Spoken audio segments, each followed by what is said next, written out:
Most people wake when the world tells them to, but the few who rise at 4 a.m., they step into a sacred silence the world will never understand. In that hour, there is no noise, only discipline, awareness, and truth. You are not escaping sleep. You are entering alignment. This isn't about being busy. It's about becoming unshakable. Stay with me until the end. The final message will awaken something deeper than motivation. It may realign your entire life. We often think of the alarm clock as an enemy. It is a harsh sound, an intrusion into our peace, a signal that the demands of the day have arrived. But what if we could change our relationship with this moment? What if the sound was not a demand but an invitation?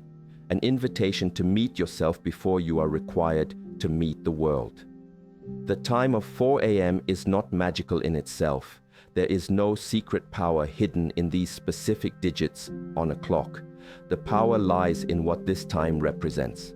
A deliberate choice to claim a period of profound, undisturbed quiet for your own cultivation.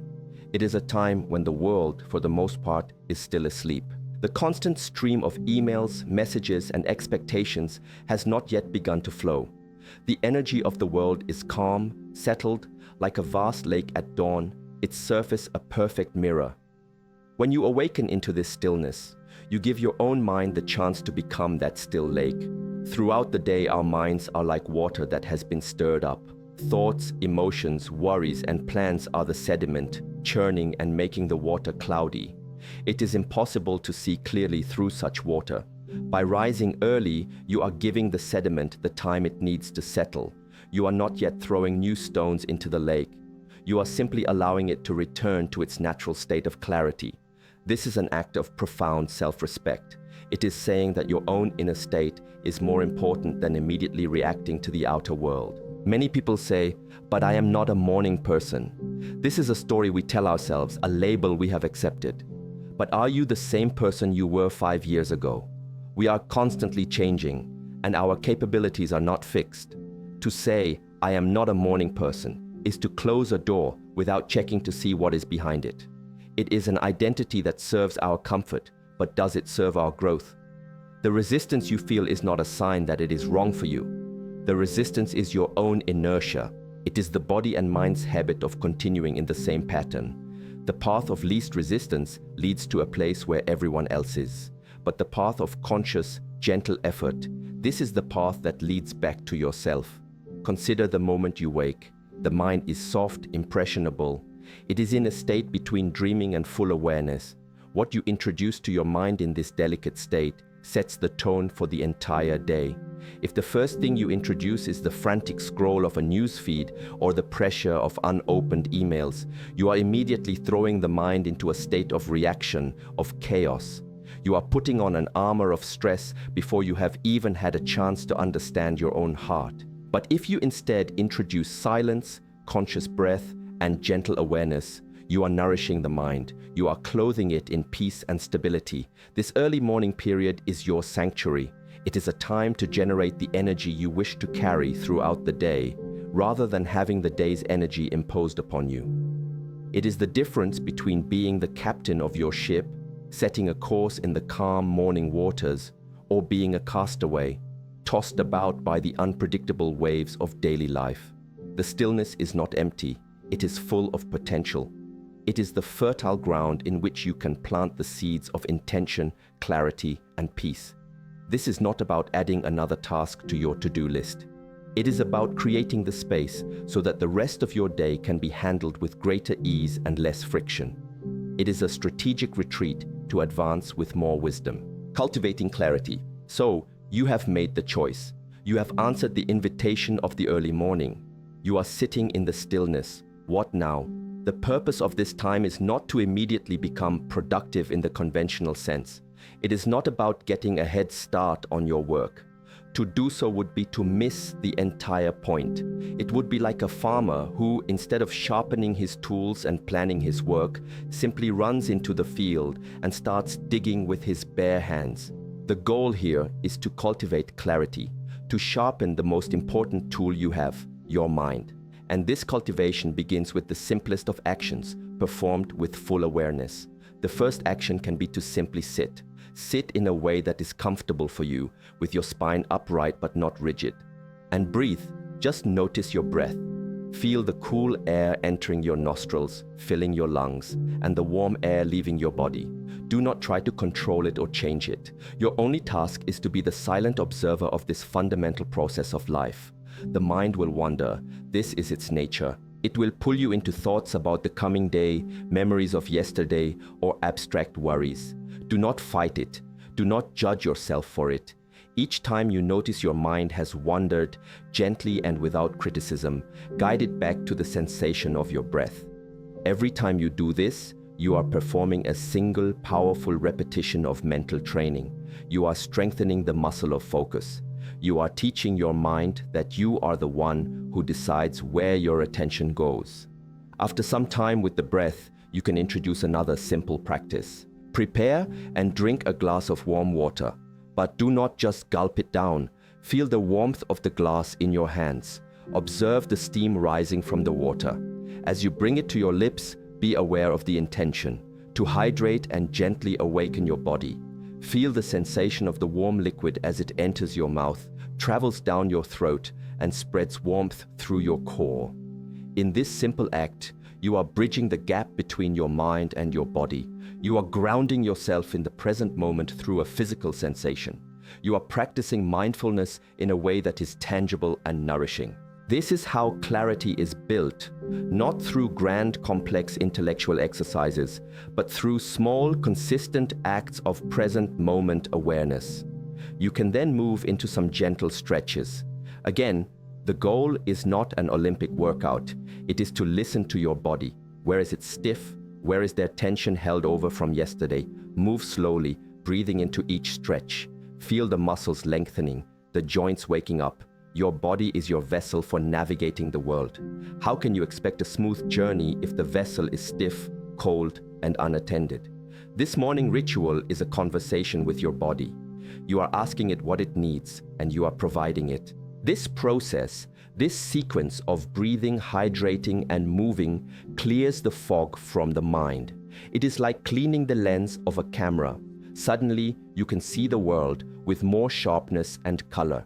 The problems and tasks of the day do not disappear, but your relationship to them changes. You are no longer overwhelmed by the totality of the day's challenges. Instead, you have the clarity to see the next right step and the one after that. This is not a passive state. This clarity is a form of power. It is the power of a calm mind, a mind that can discern between what is important and what is merely urgent, a mind that can respond thoughtfully rather than react impulsively. You are preparing the inner ground. When the seeds of the day's events begin to fall, they will land on soil that is prepared, fertile and ready, not on ground that is rocky, chaotic and unreceptive. This is the cultivation, sustaining energy. A common concern arises when we speak of waking so early. If I wake up at 4 a.m., will I not be exhausted by the afternoon? Will I have enough energy to complete my day? This is a logical question, but it comes from a misunderstanding of how our energy works. We tend to think of energy as a finite resource, like a tank of fuel that simply depletes from morning to night. But this is a very limited view. True, sustainable energy is not just a matter of quantity, but of quality. There is a profound difference between the frantic, scattered energy of stress and the calm, focused energy of a centered mind. The energy of stress is like a wildfire. It burns hot and bright. It seems powerful, but it consumes everything rapidly and leaves behind only ash and exhaustion. It is the energy of a mind that is constantly reacting, jumping from one thought to the next, fueled by cortisol and adrenaline. This energy is not sustainable. It leads to burnout. The energy cultivated in the quiet of the morning is different. It is like the steady, constant glow of embers in a hearth. It is a calm, contained, and enduring warmth. It does not flare up and die down. It provides a consistent source of light and heat throughout the entire day. This is the energy that comes from alignment, not from friction. When your mind is clear and your body is awake, you move through your day with less internal resistance. Think of it like this: a misaligned wheel on a cart creates enormous friction. It takes a huge amount of effort to pull the cart forward. The energy is wasted in fighting against its own misalignment. But when the wheel is perfectly aligned, the cart glides forward with minimal effort. The energy is used efficiently for forward motion. The morning practice is the act of aligning your wheel before the journey begins. The clarity you cultivate reduces the mental friction of worry, indecision, and distraction. The physical awakening you perform reduces the friction of a tense and tired body. You are not spending energy in the morning, you are investing it. You are generating a higher quality of energy that will sustain you for longer. When you approach a task with a calm and focused mind, you complete it more efficiently and with better results. You make fewer mistakes. You do not waste mental energy on second-guessing yourself or getting lost in tangential thoughts. This efficiency is in itself a form of energy conservation. Moreover, this practice changes your relationship with rest. Because you are using your energy more wisely during the day, you will find that when it is time to sleep, your sleep is deeper and more restorative. You are not taking the day's chaos and anxiety to bed with you. You are able to let go more easily, allowing your body and mind to truly recharge. This creates a virtuous cycle. You wake early, which allows you to cultivate calm energy. This calm energy allows you to navigate your day with less stress. This leads to deeper sleep, which makes it easier to wake early again, feeling refreshed. The initial hurdle is believing that this cycle is possible. You must be willing to trust the process for a short time to see the results for yourself. You will discover that the foundation of sustained energy is not in sleeping more, but in living with more awareness. The energy is not something you have. It is something you cultivate and allow to flow. The morning stillness is the source of this flow. It is the spring from which the river of your day originates. If the spring is clear and calm, the river will be too. Gentle discipline. The path to integrating this practice into your life is not paved with force. It is a path of gentle discipline. The word discipline is often misunderstood. We associate it with punishment, with rigidity, with a harsh inner critic. But its true root means to learn. It is the path of a student. Therefore, the discipline required here is not one of forcing yourself out of bed against your will, filled with resentment. That would be counterproductive. The discipline is one of gentle, consistent encouragement. It is the discipline of a patient gardener tending to a young sapling. The gardener does not scream at the sapling to grow faster. He does not bend it with force. He simply ensures it has the right conditions, enough water, enough sunlight, and good soil. He protects it from the harshest winds. He is consistent. Day after day, he provides what is needed, and he trusts the process of growth. This is how you must approach this practice. Do not begin by setting an absolute, unbreakable rule that you must wake at 4 a.m. every single day from now on. This sets you up for failure and self-judgment. If you miss a day, you will feel you have broken the chain, and it becomes easy to give up entirely. Instead, start small. Perhaps you begin with 4:30 a.m., or perhaps you commit to only 3 days a week. The goal is not immediate perfection, but sustainable consistency. It is better to practice for 15 minutes 3 days a week with a willing heart than to force yourself for an hour every day with a feeling of dread. Listen to your body. There will be days when you are genuinely in need of more rest. Perhaps you are unwell or you have had an unusually strenuous previous day. On these days, it is not a failure to give your body the sleep it needs. True discipline includes the wisdom to know when to push gently and when to rest compassionately. The practice must serve you. You do not serve the practice. The key is your intention. When the alarm sounds, meet the moment not with a groan of obligation, but with a quiet reminder of your purpose. I am choosing this moment to care for myself. I am choosing this stillness to find my clarity. This shifts the entire experience from a chore to a gift. You are giving yourself this time. No one is forcing you. This internal dialogue is crucial. You must become your own gentle guide, not your own harsh taskmaster. If you find your motivation waning, do not criticize yourself. Instead, get curious. Ask yourself why. Has the practice become stale? Perhaps you need to vary it slightly. Have you lost sight of the benefits? Take a moment to reflect on a day when you did the practice and felt its positive effects. Reconnect with the why behind the what. Remember the metaphor of a single drop of water falling on a stone. One drop has no effect, but over time, the constant, gentle dripping can carve a path through the hardest rock. Your consistency is that water drop. Each day you choose to rise early and meet yourself in the silence. You are that drop. You are gently, patiently, and powerfully carving a new path for your life. This is gentle discipline. It is firm, but it is also kind. It is persistent, but it is also flexible. It is the middle way between the chaos of no structure and the rigidity of a self-imposed prison. It is the art of becoming your own most trusted and compassionate teacher. Purposeful awakening. We have spoken of the stillness, the clarity, the energy, and the discipline, but it is essential to understand that all of these are merely tools. Waking up at 4 a.m. is not the goal. The breathing, the tea, the stretching, these are not the goals. The ultimate purpose of this practice is what happens after you leave your quiet space. The goal is to live a life of purposeful awakening. The awakening is not simply from sleep. It is an awakening to the present moment, an awakening to your own inner state, and an awakening to your deeper values.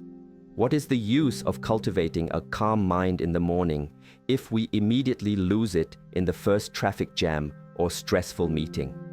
The true test of the practice is not in the quiet room at dawn, but in the noisy, unpredictable world of our daily lives. The stillness you cultivate is meant to be carried with you. It becomes an anchor, a quiet center within you that you can return to with a single, conscious breath, even in the midst of chaos. The clarity you develop is meant to inform your decisions. It helps you to see what truly matters in any given situation, to distinguish your own wisdom from the noise of other people's opinions. It allows you to act with intention rather than from habit or impulse. The energy you sustain is meant to be shared. It is the fuel for your work, for your creativity, for your kindness. When you are not drained by internal friction and stress, you have more to give to your family, your community, and your purpose. You become a source of stable, positive energy for those around you, rather than someone who drains energy from them. This is the profound connection. The hour of solitude is not an escape from your life. It is a preparation for it. It is where you align your inner compass, so that when you step out into the world, you know which direction is your true north.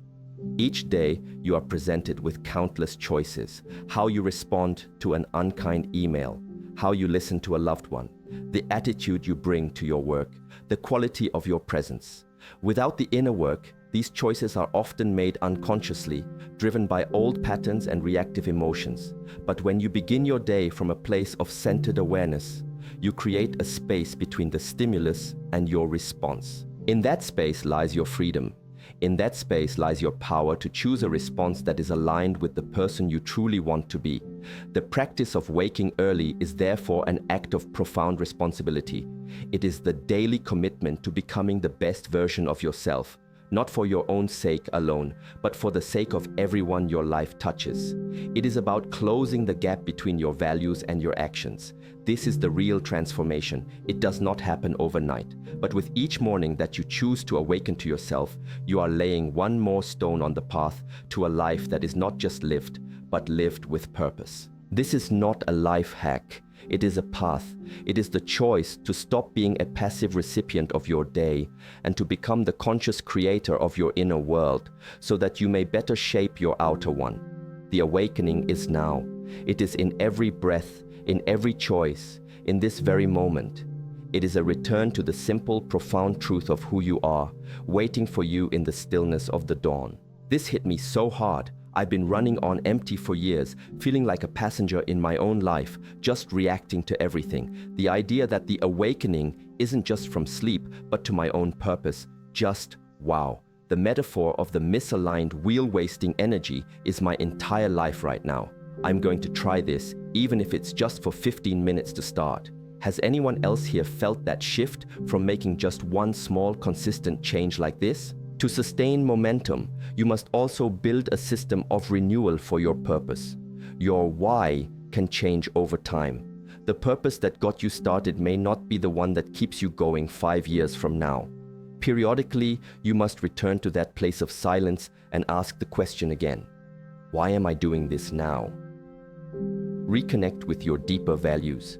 Perhaps your initial goal was aesthetic, but now your purpose has evolved into a desire for longevity and health, to be there for your grandchildren. This evolution is natural and powerful. By consciously renewing your purpose, you provide fresh fuel for the journey and ensure your actions remain aligned with what is truly important to you in each phase of your life. Embrace the rhythms of life. There will be seasons of intense progress and seasons of maintenance and even rest. You cannot sprint forever. Learning to pull back, to recover, and to simply maintain your ground is not a sign of weakness. It is a sign of wisdom. It is this intelligent management of your energy that allows you to stay on the path for decades. A tree does not grow at the same rate all year round. It has seasons of explosive growth and seasons of quiet consolidation. You must honor your own seasons. Listening to your body and mind and giving them what they need is crucial for sustaining momentum over the long arc of your life. The final piece is to understand that this path is not about becoming a superhero. It is about becoming a deeply reliable, centered, and resilient human being.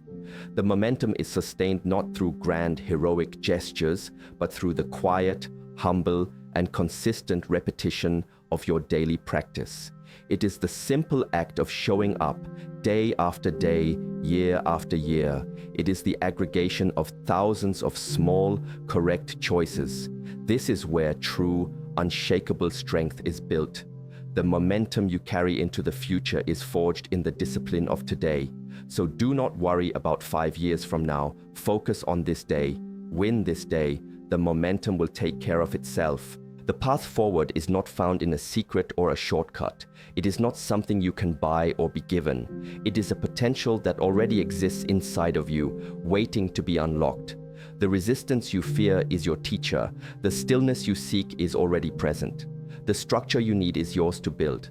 This journey is not about becoming someone new for 2025.